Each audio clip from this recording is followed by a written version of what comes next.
quando vocês falaram de motivação, eu não sei se o Gustavo é assim, eu falava que eu era palestrante motivacional até aprender que a motivação é de cada um. Aí hoje eu falo que eu sou um palestrante com temas motivacionais. Legal. Temas motivacionais, que é o de falar em público, que é o de atendimento, que é o de comunicação corporativa. Então quando você me fala sobre isso, eu lembro essa questão aí da criança, eu lembro que você, sendo pessoa, você faz parte de uma comunidade, faz parte de uma empresa, ou seja, do mundo corporativo. Nós, pessoas, nós conversamos. Então, obviamente, a comunicação corporativa começa nas pessoas. Então é isso que eu falo e vou falar na palestra sobre essa importância que você tem que dar de falar com uma pessoa, de ser entendido pela outra pessoa. Não adianta nada você fazer um super discurso numa língua que a sua plateia não vai entender. Você vai ficar falando, vai ficar rouco, mas não vai, o quê? Não vai ter a teoria da comunicação efetivamente ali concretizada, que é você emitir uma mensagem e ser recebida, ou seja, a sua mensagem ser recebida, a sua mensagem ser entendida, ser entendida. Por isso que eu sempre falo, e vou comentar na palestra, sobre a possibilidade que você tem de usar bem esse nosso instrumento da comunicação verbal, que é a voz. Aliás, só nós humanos, isso eu vou falar na palestra, só nós humanos conseguimos nos comunicar através da voz. Você fala assim, mas espera aí, mas um papagaio imita a voz humana. Mas eu nunca vi, você também não, e creio que o Ronald também não, vai ver um discurso de um papagaio com o outro, um diálogo de um com o outro. Ah, eu conheço um que é o Louro José da Ana Maria Braga. Porque artista... eu costumo dizer que artista pode tudo, até falar, né, até colocar um papagaio para falar. Então, quando a gente fala sobre a voz, eu deixo sempre claro, e vou evidenciar isso, essa importância na palestra, você saber usar um bom volume, uma boa velocidade, um bom tom, e vou falar mais sobre a sua postura. Qual que é a postura ideal para você convencer, persuadir e de repente mandar bem durante a sua apresentação? Seja ela uma reunião, seja ela uma instrução, de repente você precisa instruir alguém, ensinar alguma coisa a alguém. Vou falar que vários professores que a gente tem sabem muito para eles, mas não sabem ensinar. Por quê?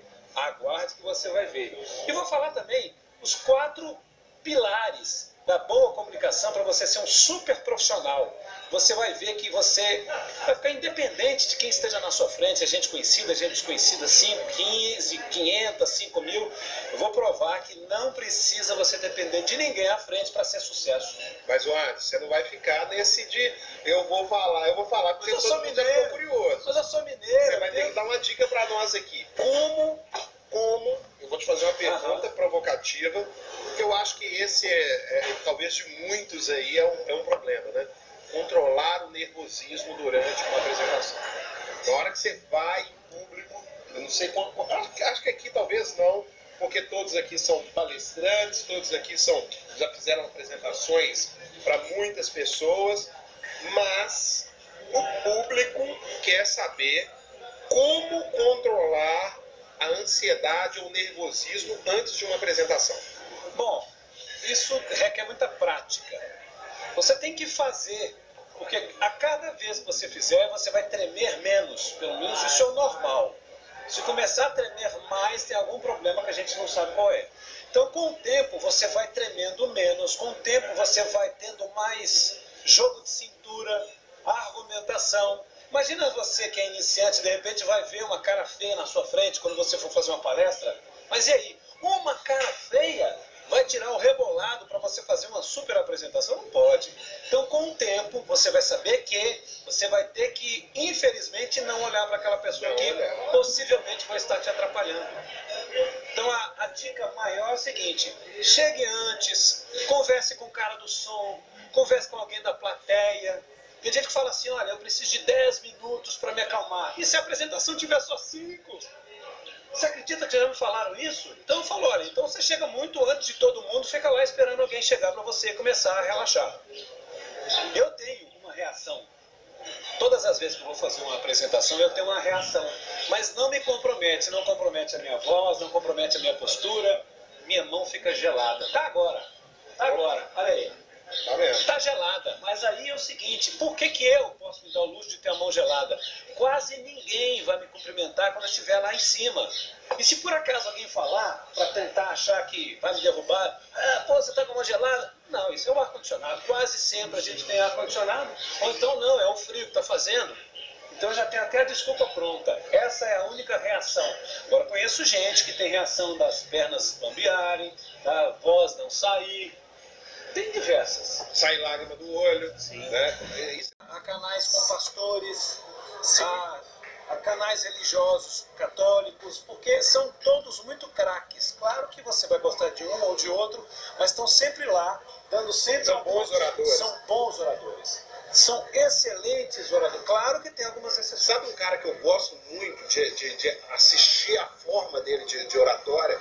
Eu não sou evangélico, mas gosto muito dele falando. É o pastor Silas Malafaia. Existe até um seriado chamado Lie to Me, do Netflix, que faz isso. Que é um seriado que mostra que algumas pessoas são treinadas, principalmente o pessoal de aeroporto, para saber se aqueles passageiros estão chegando com alguma coisa ilícita ou não. Só de olhar. Acredito que eu ainda não tenho essa capacidade, porque realmente é um estudo bacana. Eu tenho assistido Lie to Me, lie de mentir, Lie to Me, minta para mim, como se fosse essa tradução. Então vá lá que vale a pena. Então essa pessoa é treinada, então através do semblante, do olhar, se ele vira a boca para a esquerda, para a direita, é fantástico. Então você consegue... Claro que, a grosso modo, a gente dando uma olhada, a gente acaba identificando, opa, esse cara não está falando como deveria, né? Não está fazendo, ou falando a verdade como poderia. Mas acredito que ainda precise de vários estudos. A grosso modo, como eu já disse, é possível falar, esse cara eu acho que está mangando de mim, como diz o Nordeste. Mas... acredito que ainda precisa de um estudo mais aprofundado. E a oratória, lógico, como tudo na vida, pode ser utilizado por bem ou por mal. Falar melhor, responder melhor, se apresentar melhor, gravar vídeos de uma forma bem mais interessante. Então, gente, tranquilidade, calma, tente exercitar isso para que você realmente consiga. Você sabe, no trânsito, quando você está nervoso, vai brigar com alguém, todo mundo fala assim, calma, tranquilo. É isso mesmo. Ao fazer uma apresentação em público, ao fazer um teatro, tranquilidade, para que você realmente consiga. Se não, fica difícil. Você ia comentar alguma coisa? Não, eu ia dizer que, implementando essa questão da crise, né, as grandes coisas surgiram de uma grande crise. A internet, por exemplo, surgiu após a Segunda Guerra Mundial.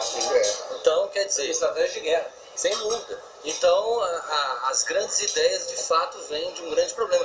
A minha vida, enquanto palestrante, ela surgiu após uma grande tragédia, que foi uma falência. Quando eu quebrei, eu pensei, montei uma produtora de teatro, quebrei. Porque quando você se envolve com teatro, em Belo Horizonte principalmente, não tem tanta cultura de ir ao teatro, enfim, você precisa de lei de incentivo, tá? Eu não fiz planejamento, então, quer dizer,